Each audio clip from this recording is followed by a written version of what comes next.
अल्हम्दुलिल्लाहि रब्बिल मशरिक़ैन वल मग़रिबैन व सल्ली अला सय्यदिस सक़लैन व साहिबिल क़ाफ़ैन अस्सय्यद मुहम्मदिन मुस्तफ़ा रसूलिल मबूस व सल्ली अला सय्यदिल आरिफ़ैन मारूफ़ैन अस्सय्यद मुहम्मदिन महदील मबूस खलीफ़तुल्लाह वदूद अम्मा बाद फ़क़द क़ाल अल्लाहु तआला फ़िल क़ुरआनिल हकीम अऊज़ु बिल्लाहि मिनश शैतानिर रजीम बिस्मिल्लाहिर रहमानिर रहीम या अय्युहल्लज़ीना आमनू कुतिबा अलैकुमुस सियाम कमा कुतिबा अलल लज़ीना मिन क़ब्लिकुम लअल्लकुम तत्तक़ून।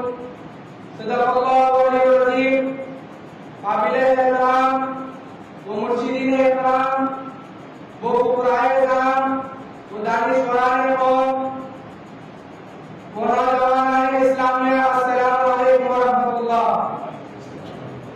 परवरदिगार आलम की वो ज़ात मुक़द्दस है, वो वाहिद है, वही राज शरीफ है, उसी ने अपने नूर के फैज़ से हुज़ूर मोहम्मद अरबी सल्लल्लाहु अलैहि वसल्लम की तकलीफ फरमाई और आपको नबी आखिरुल ज़मान सल्लल्लाहु अलैहि वसल्लम बनाकर भेजा और आपने अपनी उम्मत को कई फज़ीलत वाले अमल बताए और आपने अपनी उम्मत को नमाज, ज़िक्र, ज़कात, अपने कई अमाल बताए और इन्हीं अमल में से एक अमल ऐसा भी है जो अपनी एक अलग रस्म रखता है। वो अमल जो हज़रत मूसा अलैहिस्सलाम की उम्मत के बाद उम्मत मोहम्मद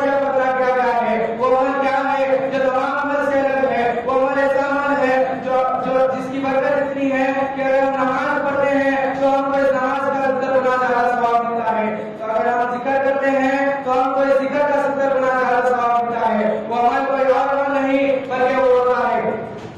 हुज़ूर मोहम्मद रसूलुल्लाह सल्लल्लाहु अलैहि वसल्लम ने फरमाया हर शय की ज़कात होती है और बदन की ज़कात रोज़ा है। रोज़ेदार का सोना इबादत है और रोज़ेदार का खामोश रहना इबादत है और रोज़ेदार का चलना फिरना इबादत है और रोज़ेदार का खाना पीना इबादत है और रोज़ेदार का इफ्तार करना इबादत है और रोज़ेदार का सहरी करना इबादत है। इसी तरह आप सल्लल्लाहु अलैहि वसल्लम ने ये भी फरमाया जिसने रोज़ा रखा ईमान और एहतिसाब के साथ इसके पिछले गुनाह माफ कर दिए जाते हैं। तो हमको इस हदीस से पता चलता है कि रोज़े की बरकत क्या है। हज़रत अबू हुरैरा रज़ियल्लाहु तआला अन्हु रिवायत करते हैं कि रसूल सल्लल्लाहु अलैहि वसल्लम ने फरमाया जो शख्स झूठ बोला और इस पर अमल करना तर्क नहीं करता तो अल्लाह ताला को कोई जरूरी नहीं कि वो अपने खाने और पीने को छोड़ दे। और इस हदीस से वाज़ेह हुआ कि ज़बान का रोज़ा ये है कि ज़बान से जो गुनाह हो सकते हैं इससे बचो और बेहुदे बातें ना करो बल्कि ज़बान को याद दिलाए मजबूर रखो।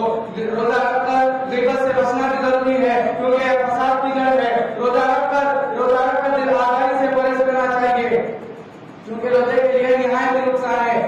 हुज़ूर मोहम्मद रसूलुल्लाह सल्लल्लाहु अलैहि वसल्लम के ज़माने में दो ख़वातीन ने रोज़ा रखा और ऐसा हुआ कि इन्हें इस कदर प्यास लगी कि जान का खतरा पैदा हो गया। आखिर में रसूल करीम सल्लल्लाहु अलैहि वसल्लम से रोज़ा रखने की इजाज़त मांगी तो आप सल्लल्लाहु अलैहि वसल्लम ने फरमाया, आप सल्लल्लाहु अलैहि वसल्लम ने इनके पास एक प्याला भिजाया और फरमाया कि इन्हें कह दो कि जो कुछ खाया है वो खई इसमें खई कर दे। लिहाजा इनकी खई में खून के टुकड़े थे तो आप सल्लल्लाहु अलैहि वसल्लम ने फरमाया इन दो ख़वातीन ने इस चीज से रोज़ा रखा जिसे अल्लाह ताला ने हलाल किया और इस चीज से रोज़ा तोड़ डाला जिसे अल्लाह ताला ने हराम कर दिया, यानी ग़ीबत में मशगूल हो गई।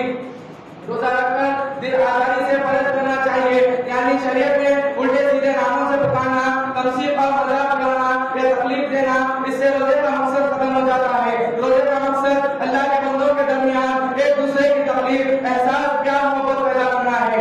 और कसम है उस ज़ात की जिसके कब्ज़े कुदरत में मोहम्मद रसूलुल्लाह सल्लल्लाहु अलैहि वसल्लम की जान है और रोज़ेदार के मुंह की बो अल्लाह ताला के नजदीक मुश्क की खुशबू से ज्यादा नजदीक है। और रोज़ेदार को दो खुशी नसीब होती है, एक इफ्तार के वक्त खुशी होती है और दूसरी खुदा से मुलाकात के वक्त खुशी होती है। और रोज़ेदार की बड़ी फजीलत और अहमियत हदीस में बयान होती है कि हुज़ूर मोहम्मद रसूलुल्लाह सल्लल्लाहु अलैहि वसल्लम ने फरमाया 3 अशख़ास की दुआ अल्लाह तबारक व तआला रद्द नहीं करता। पहली रोज़ेदार की दुआ इफ्तार के वक्त, दूसरी दिल बादशाह की दुआ और तीसरी मज़लूम की दुआ। हर रोज़ेदार के लिए जरूरी है कि अहकाम कुरान और हदीस की रोशनी में अपने अपने वरना तमाम मेहनत बेकार हो जाती है। हुजूर मोहम्मद रसूलुल्लाह सल्लल्लाहु अलैहि वसल्लम ने फरमाया, क़यामत के रोज अर्श के नीचे दस्तरखान बिछाया जाएगा और रोजेदार इस पर खाते हैं। यही वो रमजान, यही वो रोजे की बरकत वाला महीना है जिसमें हमको रोजा रखना चाहिए।